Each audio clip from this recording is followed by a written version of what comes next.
कोई रामदास जी हैं, वो पूछ रहे हैं कि भगवान की भक्ति कैसे करें हम, और भगवान पर विश्वास कैसे हमारा बने। तो रामदास जी, भगवान में विश्वास करने के लिए सबसे पहले तो भगवान का अस्तित्व आप स्वीकार तो करो। जब भगवान के अस्तित्व को स्वीकार कर लोगे तो भगवान पे विश्वास होने लगेगा।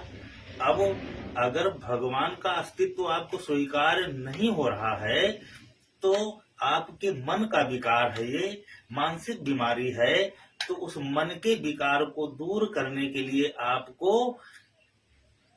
इस ब्रह्मांड को देखो अपने खुले नेत्रों से और इसका चिंतन करो कि किसने बनाया इन तारों को, इन चंद्रमा को, सूर्य आदि इतने जो ग्रह नक्षत्र हैं, इस सृष्टि में जो कुछ भी है ये किसने बनाया।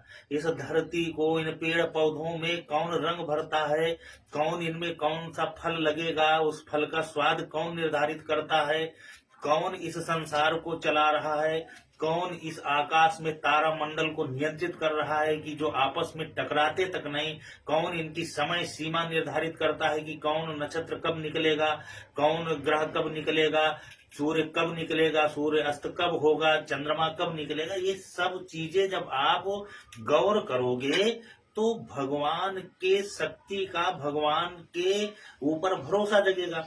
और जब भरोसा जगेगा तो आप उस भगवान का चिंतन करो, मनन करो। अब चिंतन मनन कैसे होगा? चिंतन मनन तो तब होगा जब आप उसके चरित्र को, भगवान के जो चरित्रों का वर्णन है तमाम शास्त्रों में, उनको कभी सुने होगे, कभी पढ़े होगे, उनके बारे में जानते होगे, तो उसके चरित्र का, उसके अस्तित्व का, उसका चिंतन करोगे। तो अगर ये भी आपने नहीं सुना है, ये भी आपने नहीं जाना है भगवान के इस चरित्र को, तो आप भगवान का केवल नाम लेना शुरू करो। भाव कुभाव अनक आलसहु, नाम जगत मंगल दिस दसहु। किसी भी भाव से आप उसका बार बार नाम लो। जब उसका अस्तित्व स्वीकार्य हो गया कि किसने तुम्हें पैदा किया, किसने तुम्हें जन्म दिया, कौन तुम्हारे भीतर बैठा है, कौन सुन रहा है, कौन खा रहा है, कौन बोल रहा है, कौन देख रहा है, वो तो सर्व स्वरूपा सर्वशक्तिमान है जो संपूर्ण ब्रह्मांड में व्याप्त है, कण कण में व्याप्त है।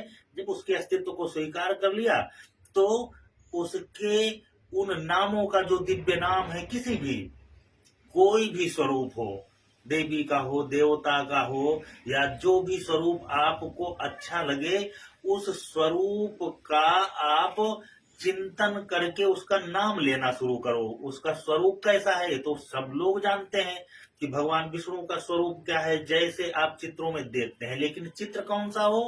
तो वो चित्र देखना है आपको जिस चित्र से आपका चित्त शुद्ध हो।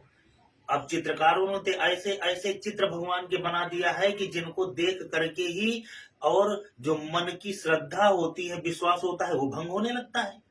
मन में तमाम तरीके के विकार उत्पन्न हो जाते हैं। भगवती देवी दुर्गा के चित्र देखो, माता कामाख्या के काल्पनिक ऐसे ऐसे चित्र बना दिए गए हैं, ऐसे ऐसे चित्र बनाए जाते हैं जिनसे विकार उत्पन्न होता है, श्रद्धा नहीं उत्पन्न होती। तो आपका जब विश्वास भगवान पे होगा, भगवती पे होगा, देवी देवताओं पे होगा, जिस इष्ट पे होगा, तो आप उसका वही स्वरूप देखोगे जो आपके मन को पवित्र करे और आपके चित्त को शुद्ध करे। और जो चित्र आपको अच्छा नहीं लगेगा, क्योंकि विश्वास है, तो आप निश्चित ही उस चित्र को देखोगे ही नहीं, और क्रोध आएगा कि ये कौन सा चित्रकार है या किसने इस चित्र को बनाया। आपको क्रोध लगेगा क्योंकि आपकी उसके प्रति श्रद्धा है, इष्ट के प्रति। जैसे आपके माँ का चित्र कोई, आपके पिता का चित्र कोई बनाए, तो जिस चित्र से आपके चित्त में उनके प्रति अनुराग और भक्ति बढ़ेगी, प्रेम बढ़ेगा, स्नेह बढ़ेगा, श्रद्धा बढ़ेगी, वही चित्र आप अपने माता पिता का देख सकते हो। और उस चित्र बनाने वाले चित्रकार की आप उसी चित्रकार की तारीफ करोगे जिस चित्र को, तुम्हारे माँ बाप के चित्र को देख करके तुम्हारे मन में श्रद्धा हो। अगर वो चित्र जो माँ बाप का है, अगर गलत तरीके से बना दिया जाए, अश्लील रूप में बना दिया जाए, अभद्र तरीके से बना दिया जाए तो आप उस चित्रकार को भी दंडित करोगे, उस पर क्रोध करोगे। तो जैसे आप अपने माता पिता, अपने प्रियजनों के चित्र दूषित नहीं देख सकते हो, ऐसे ही आप अपने ईश्वर का भी चित्र दूषित नहीं देख सकते हो। लेकिन ये तब होगा जब ईश्वर के ऊपर भरोसा होगा, विश्वास होगा, तब होगा। तो आप अगर ऐसे चित्रों को देख करके आनंद लेते हो तो फिर आप ईश्वरवादी नहीं हो। आपको अपने इष्ट पर भरोसा नहीं है, ईश्वर पे विश्वास नहीं है, ईश्वर पे भक्ति नहीं है। इसलिए आप चित्त को शुद्ध करने वाले ही चित्र को देखना है और उस पे देखते देखते उसके चरित्र में डूब जाना है कि ये जो चित्र है, अब वो चित्र जो होगा वो किसी न किसी चरित्र को लेकर के वो चित्र बनाया जाएगा। लेकिन वो चित्र श्रद्धा भाव का होना चाहिए। जैसे भगवान राम के राज्याभिषेक के भी चित्र हैं, भगवान के वनगमन के चित्र हैं, भगवान के रावण मर्दन के भी चित्र हैं, भगवान के लंका दहन के चित्र हैं, भगवान के समुद्र में सेतु बांधने के चित्र हैं। ऐसे अनेक चित्र हैं। इसी तरीके देवी के, इसी तरीके अन्य देवी देवताओं के, गणेश जी के, विष्णु जी के, शंकर जी के अनेक जो चित्र हैं वो किसी न किसी चरित्र को दर्शाते हैं। तो जब उस चित्र को देखोगे तो आपको उनका चरित्र स्मरण में आएगा, और जब चरित्र स्मरण में आएगा तो यही ध्यान है। आपने नेत्रों से दर्शन किया चित्र का या मूर्ति का या मंदिरों में स्थापित मूर्तियों का, और उससे आपके चित्त में उनका चरित्र आया, और जब चरित्र आया तो आपका ध्यान, आपका मन पवित्र हुआ, आपका ध्यान वहां जुड़ा तो मन पवित्र हुआ, और जब मन पवित्र हुआ तो भगवान पर भरोसा और विश्वास भी बना, और आपकी भक्ति तो शुरू हो गई। जैसे ही आपने भगवान के प्रति श्रद्धा भाव बनाया अपना, उनको ध्यान से जोड़ा, उनको अपने दर्शन से जोड़ा, नेत्र से जोड़ा, और उनके नाम का अपने वाणी से स्मरण किया, आपकी तो भक्ति बन गई। आप तो भक्ति करने लगे। भक्ति के लिए क्या करना पड़ा? कुछ नहीं, आपको केवल भरोसा और विश्वास ही तो बनाना पड़ा।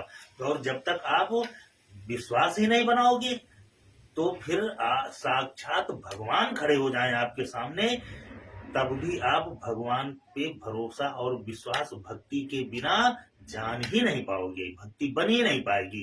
रावण के सामने साक्षात उनके इष्ट भगवान शंकर जो रुद्र स्वरूप हैं, तो वो रुद्र के अवतारी भगवान हनुमान जी स्वयं जाकर के खड़े होकर के रावण को शिक्षा देने लगते हैं। लेकिन रावण नहीं जान पाता, क्योंकि रावण के अंदर ज्ञान का गुमान तो हो गया था, लेकिन श्रद्धा नहीं बनी, भक्ति नहीं बनी। वो भगवान शंकर के उस कैलाश पर्वत को ही उठाना शुरू कर देता है, अपने इष्ट के उस निवास स्थान को अपने भुजाओं से तोड़ना चाहता है। तो ये ज्ञान का, भक्ति का गुमान और घमंड है, यहाँ श्रद्धा नहीं है। तो सबसे पहले अपने भीतर की श्रद्धा और विश्वास को भगवान से जोड़ो। बिनु विश्वास भगति नहीं तेहि बिन द्रवहि न राम, भवानी शंकर बंदे श्रद्धा विश्वास रूपिणो। श्रद्धा करो, विश्वास करो, भगवान से भक्ति ही मांगो, और जैसे भी बन पड़े उसका नाम स्मरण करो। नाम रटते रटते रटते कहीं न कभी तो ये मन के, चित्त के जो क्लेश हैं, विकार हैं, ये दूर हो ही जाएंगे। और भगवान तो तुम्हारे पास ही है, भगवान तो हर पल तुम्हारे साथ है। बस अपने विवेक को, चित्त को शुद्ध करने की देर है, वो तुम्हारे हृदय में प्रकट हो जाएगा। अतिशय प्रीति देखी रघुवीरा, प्रगटे हृदय हरन भवभीरा। तुम्हारे इस भवभीर को हरने के लिए भगवान तुम्हारे हृदय में प्रकट हो जाएगा। लेकिन पहले सुतीक्ष्ण ऋषि की तरीके आपके अंदर व्याकुलता तो भगवान के ऊपर हो, उसको जानने की, पाने की, दर्शन की। जिस समय आपके अंदर व्याकुलता हो जाएगी, आपको केवल उसी में डूब जाना है, तो भगवान आपके हृदय में प्रकट हो जाएगा।